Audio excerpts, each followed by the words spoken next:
Group కు హైకోర్టులో ఊరట లభించింది. పెట్రోల్ బంక్ ఎన్ఓసీ వ్యవహారంలో వాస్తవాలు బయట పెట్టాలని హైకోర్టు ఆర్డర్ వేసింది. 4 వారాల్లో చర్యలు తీసుకోవాలని సైబరాబాద్ కమిషనర్ కు న్యాయమూర్తి ఆదేశాలు జారీ చేశారు.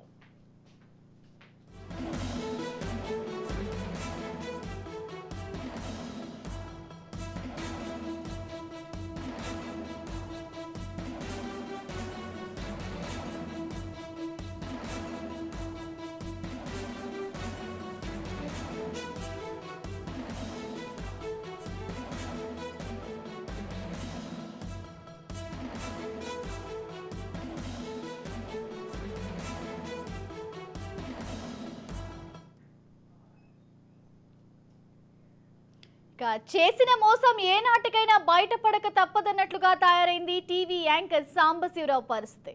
మాదాపూర్లో సంధ్య సంస్థకు చెందిన స్థలంలో హెచ్పీసీఎల్ బంకును సాంబ కుటుంబ సభ్యులు నిర్వహిస్తున్నారు. ప్లాట్ నెంబర్ 26లో 1437 చదరపు గజాల్లో సగభాగాన్ని హెచ్పీసీఎల్ సంస్థకు సంధ్య యాజమాన్యం లీజుకిచ్చింది. ఇక ఆ స్థలంలో సాంబశివరావు కోడలు కొల్లి సౌమ్య పేరిట మహాలక్ష్మి పెట్రోల్ బంక్ ఏర్పాటుకు హెచ్పీసీఎల్ తో ఒప్పందం చేసుకున్నాడు. ఇక సగభాగానికే లీజ్ ఉన్నప్పటికీ మొత్తం ప్లాట్ నెంబర్ 26లోని 1437 గజాల స్థలాన్ని చూపి అనుమతులు తెచ్చుకున్నారు. ఇక వివిధ శాఖలను ఫోర్జరీ డాక్యుమెంట్లతో మేనేజ్ చేశారు. సైబరాబాద్ పోలీస్ కమిషనరేట్ నుంచి కూడా ఎన్ఓసీ తెచ్చుకున్నారు. ఇక ఇటీవల హెచ్పీసీఎల్ మహాలక్ష్మి పెట్రోల్ బంక్ కబ్జా చేసిన స్థలాన్ని సంధ్య యాజమాన్యానికి తిరిగి అప్పగింపజేసింది. దీంతో ఎన్ఓసీ పునః పరిశీలించాలని సైబరాబాద్ కమిషనర్ ను సంధ్య యాజమాన్యం ఆశ్రయించింది. ఇక తగిన స్పందన లేకపోవడంతో హైకోర్టును ఆశ్రయించింది. 4 వారాల్లోగా దీనిపై చర్యలు తీసుకోవాలని సైబరాబాద్ కమిషనర్ ను high court judge C V Bhaskar Reddy ఆదేశించారు.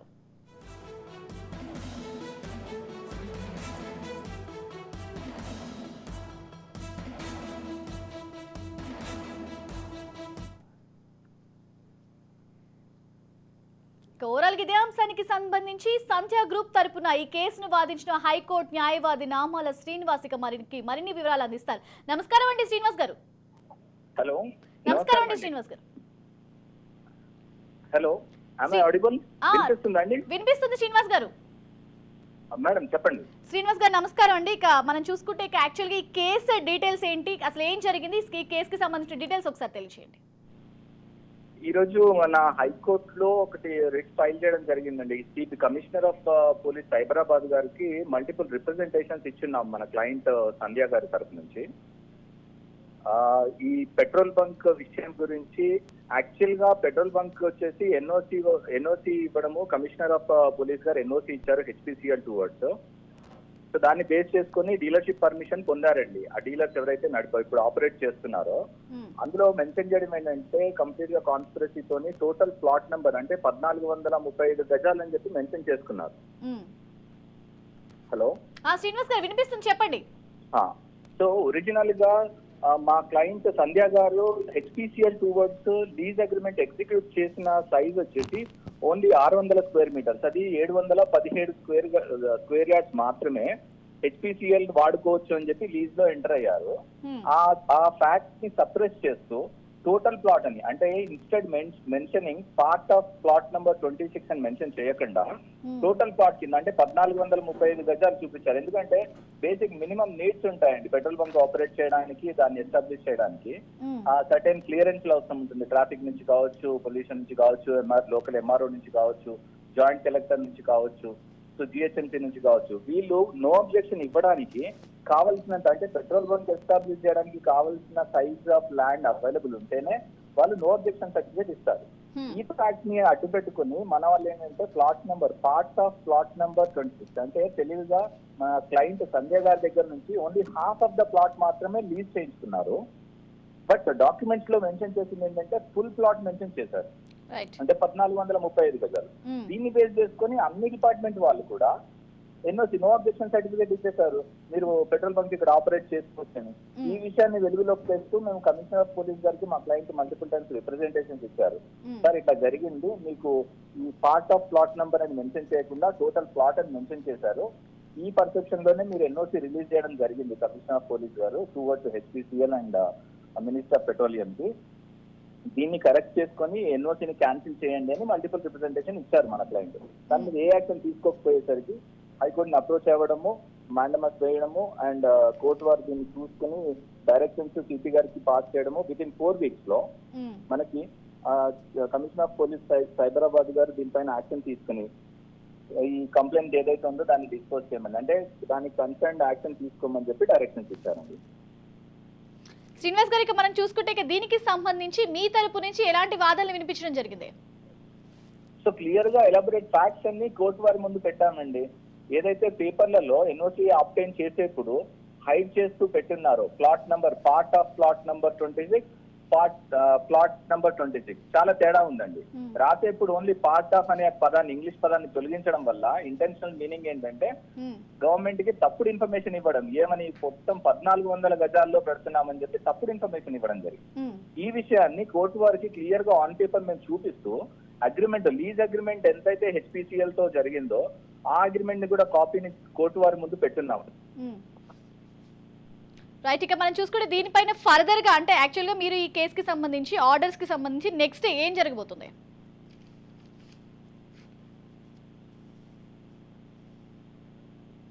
శ్రీనివాస్ గారు ఇక ఈ ఆర్డర్స్ కి సంబంధించి నెక్స్ట్ ఏం జరగబోతోంది? హలో శ్రీనివాస్ గారు వినిపిస్తుందండి? నాది వినిపిస్తోంది. ఇక ఈ కేసుకి సంబంధించి మీరు ఫర్దర్ గా ఇప్పుడు మీరు ఆల్రెడీ మీ తరపు నుంచి మీ వాదన మీరు వినిపించారు, ఇక ఫర్దర్ గా ఏం జరగబోతోంది? ఫర్దర్ కోర్టు డైరెక్షన్స్ ఇచ్చిందండి కమిషనర్ ఆఫ్ పోలీస్ గారికి. వాళ్ళు రిలీజ్ చేసిన నో అబ్జెక్షన్ సర్టిఫికేట్ ఏ గ్రౌండ్స్ పైన అయితే రిలీజ్ చేస్తున్నారో, నో అబ్జెక్షన్ సర్టిఫికేట్ రిలీజ్ చేశారో ఆ గ్రౌండ్స్ అనేవి రాంగ్ గా ప్రొజెక్ట్ చేయబడ్డాయని చెప్పి మేము చెప్పాము. దాన్ని కన్సిడర్ చేసిన కోర్టు ఏంటంటే డైరెక్షన్ సిపి గారికి ఏమి ఇచ్చిందంటే మీరు ఒక్కసారి రీకరెక్షన్ చేసుకోండి, మళ్ళీ ఒకసారి రివ్యూ చేసుకుని ఆ గ్రౌండ్స్ రాంగ్ అయితే కనుక ఎన్ఓసిని క్యాన్సిల్ చేయండి. అండ్ నెక్స్ట్ ఈ తప్పుడు ఇన్ఫర్మేషన్ ఎవరైతే ఇస్తున్నారో, ప్రొడ్యూస్ చేశారో మీకు ఎన్ఓసి అప్లై చేసిన టైంలో వాళ్ళపైన కన్సర్న్ పోలీస్ యాక్షన్ కూడా, క్రిమినల్ ప్రొసీడింగ్స్ కూడా ఇనిషియేట్ చేయండి అని చెప్పి డైరెక్షన్స్ అండి. రైట్ శ్రీనివాస్ గారికి మనం చూసుకుంటే ఒకవేళ కనుక మీరు ఇందాక చెప్పినట్లు ఇది రద్దయితే కనుక మిగతా 5 అనుమతులు కూడా రద్దయ్యే అవకాశం ఉందా? ఏమంటారండి? ఇందాక మీరు చెప్పినట్లు ఒకవేళ ఇది రద్దయితే కనుక మిగిలిన 5 అనుమతులు కూడా ఆబ్వియస్ గా ఇప్పుడు తప్పుడు నివేదికల ప్రకారం, తప్పుడు ఇన్ఫర్మేషన్ ప్రకారము నో అబ్జెక్షన్ సర్టిఫికేట్ పొందినట్టయితే ఒరిజినల్ ఇన్ఫర్మేషన్ తప్పని తెలిసిన తర్వాత అన్ని క్యాన్సిల్ అయిపోయినట్టే కదండి ఆటోమేటిక్ గా. అన్ని క్యాన్సిల్ చేయాల్సిందే. అండ్ నెక్స్ట్ దీని కంటిన్యూషన్ ఏమంటే ఆ తప్పుడు ఇన్ఫర్మేషన్ ఇచ్చిన వాళ్ళని, తప్పుడు ఇన్ఫర్మేషన్ ప్రొడ్యూస్ చేసిన వాళ్ళపైన కూడా కన్సెంట్ క్రిమినల్ ప్రొసీడింగ్స్ కంటిన్యూ అవుతాయండి. ఓకే, వాళ్ళ మీద ఎలాంటి యాక్షన్స్ తీసుకునే ఛాన్సెస్ ఉంటాయి? సో గవర్నమెంట్ అఫీషియల్స్ కి రాంగ్ ఇన్పుట్స్ ఇచ్చిన్నారు, misleading government officials, consent IPC ప్రకారం డెఫినెట్ గా కేసులు ఇనిషియేట్ అవుతాయండి. బికాజ్ ఇది ఆన్ పేపర్ లో మిస్టేక్ కమిట్ చేసింది. అయితే విషయం ఏంటంటే ఎంత పలుకుబడినా ఏమున్నా కూడా ఈ ఆర్డర్ తో మనకి కన్వే అయింది ఏంటంటే నిజాల్లో ఏవైతే ఉన్నాయో ఫ్యాక్ట్స్ ని సర్టెన్ పీరియడ్ వరకు మాత్రమే మనం మేనేజ్ చేస్తూ దాన్ని తొక్కిపట్టించగలరు. బట్ ఎప్పటికీ నిజం బయటికి వస్తుందండి. వచ్చినప్పుడు ఇదిగో ఇలాగే ఉంటాయన్నమాట. సో న్యాయం అల్టిమేట్లీ జస్టిసే అందరి పైన ఉంటుంది. ఓకే, న్యాయం ఎప్పటికీ గెలుస్తూనే ఉంటుందండి. ఇప్పుడు దీనికి సంబంధించి మిగతా వాటికి సంబంధించి ఎవరెవరి మీద కేసెస్ నమోదయ్యే ఛాన్సెస్ ఉన్నాయి ఇప్పటికే? అంటే దీనికి పర్మిషన్స్ ఇచ్చిన వాళ్ళ మీద అసలు ఎవరి మీద ఎక్కువగా కేసెస్ నమోదయ్యే ఛాన్సెస్ కనిపిస్తున్నాయి? సిపి గారు యాక్షన్ తీసుకుని, సంధ్య గారు ఇచ్చిన కంప్లైంట్ పైన యాక్షన్ తీసుకుని రిపోర్ట్స్ అన్ని తెప్పించుకుని పేపర్స్ అన్ని వెరిఫై చేస్తే గనక డెఫినెట్ గా 1435 గజాల ఏరియాని చూపించి పర్మిషన్స్ పొందారు. ఒరిజినల్ గా లీజ్ అగ్రిమెంట్ మాత్రమే 717 గజాలకు ఉంది. కాబట్టి ఈ ఇన్పుట్స్ ఎవరైతే ఇచ్చిన్నారో, అప్లై చేసినారో, హెచ్పిసిఎల్ వారు ఎన్ఓసి కోసం దరఖాస్తు చేసిండ్రు. హెచ్పిసిఎల్ వారికి ఎవరు ఇన్పుట్స్ ఇచ్చిన్నారు ఈ 1400 గజాల ఏంటని హెచ్పిసిఎల్ కి చాలా క్లియర్ గా తెలుసు. ఎందుకంటే వాళ్ళే అగ్రిమెంట్ ఎంటర్ అయినారు. ఇది ఓన్లీ 717 గజాలకు మాత్రమేనని. మరి అలాంటి సందర్భంలో వాళ్ళు ఎలాంటి కండిషన్స్ కి లోబడి, ఎలాంటి ప్రెజర్స్ కి లోబడి టోటల్ ప్లాట్ అని చెప్పి మెన్షన్ చేశారు ఎన్ఓసి పొందేప్పుడు అనేది వాళ్ళ ఆన్సర్ చెప్పాలి. అండ్ డెఫినెట్ గా ఆబ్వియస్ గా ఆ పెట్రోల్ బంక్ ఓనర్స్ ఎవరైతే ఉన్నారో, ఆ మహాలక్ష్మి ఉంది కదండి, వాళ్ళు దానికి సంబంధించిన వాళ్ళు ఆన్సర్ చెప్పాలి. డెఫినెట్ గా పేపర్స్ అన్ని ఫిల్ చేసింది వాళ్ళే, అప్లై చేసింది వాళ్ళే. కాబట్టి అది 717 గజాల 1435 గజాల డెఫినెట్ గా ఆన్సర్ చెప్పాలండి, తప్పదు. సో ఇప్పుడు ఇది అక్రమంగా స్థలాన్ని ఆక్రమించడం వల్ల అటు ట్రాఫిక్ అయినా లేదంటే కనుక ఇటు చుట్టుపక్కల వాళ్ళకు కూడా చాలా ఇబ్బంది పడే పరిస్థితులు ఏర్పడ్డాయి. కాబట్టి ఇప్పుడు ఆ రకంగా కూడా కేసు ఫైల్ అయ్యే ఛాన్సెస్ ఉన్నాయా? ఆబ్వియస్ గానండి, ఒరిజినల్ గా మనం పెట్రోల్ బంక్ ఆపరేట్ చేసుకోవాలంటే certain rules and regulations already predefined formed ఉన్నాయి సెంట్రల్ గవర్నమెంట్ నుంచి. రైట్. సో దాన్ని ఫాలో అవుతూ అన్ని ఫుల్ఫిల్ చేసినప్పుడు మాత్రమే పర్మిషన్ వస్తుంది, అవుట్లెట్ రన్ చేస్తాం. సో ఒరిజినల్ గా దానికి కావాల్సిన రిక్వైర్మెంట్ మీట్ అవ్వని ల్యాండ్ ని రాంగ్ ఇన్పుట్స్ చూపించి కావాల్సిన సర్టెన్ ఏరియా ఉంది అని చెప్పి రాంగ్ ఇన్పుట్స్ ఇచ్చేసి ఎన్ఓసీలు ఆబ్టైన్ చేస్తున్నారు. దాన్ని బేస్ చేసుకునే డీలర్షిప్ రన్ చేస్తున్నారు.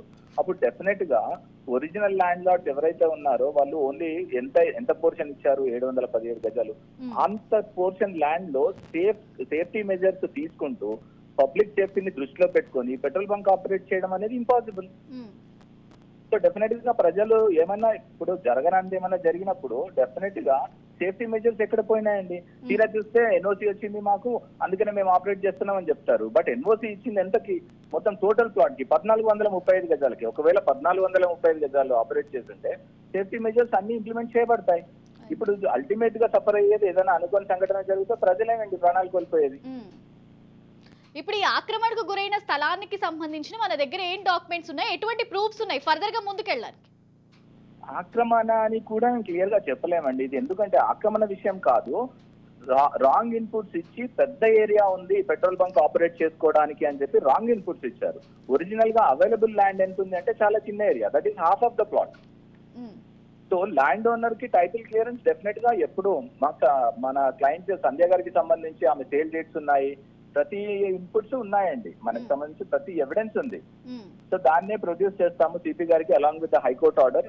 ఆయన ఇమీడియట్ గా దానికి సంబంధించి ఏం యాక్షన్ తీసుకుంటారో చూసుకొని డెఫినెట్ గా NOC no objection certificate towards HPCL ఏదైతే రిలీజ్ చేస్తున్నారో అది క్యాన్సిల్ చేయబడుతుంది ఫర్దర్ గా. ఆ తర్వాత రాంగ్ ఇన్పుట్స్ ఇచ్చిన వాళ్ళపైన క్రిమినల్ ప్రొసీడింగ్స్ కి ముందుకు వెళ్తుంటామండి. రైట్, థ్యాంక్ యూ శ్రీనివాస్ గారు.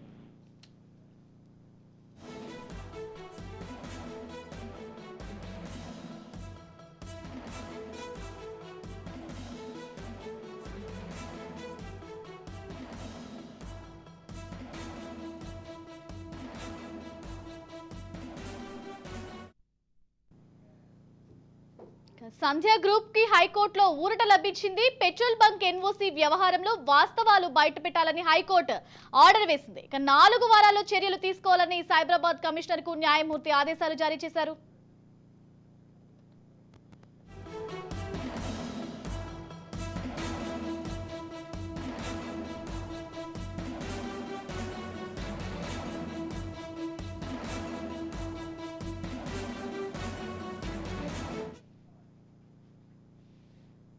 రైట్, ఓవరాల్ ఇదే అంశానికి సంబంధించి మరింత సమాచారం మా పొలిటికల్ ఎడిటర్ అరవింద్ అందిస్తారు. అరవింద్, మనం చూసుకుంటే ఇక సంధ్య గ్రూప్ కి హైకోర్టులో ఊరట లభించిందని చెప్పుకోవాలి. ఇక పెట్రోల్ బంక్ ఎన్ఓసి వ్యవహారంలో వాస్తవాలు బయటపెట్టాలంటూ కూడా హైకోర్టు ఆదేశాలు జారీ చేసినట్టు తెలుస్తుంది. దీనికి సంబంధించి అప్డేట్ ఏంటి?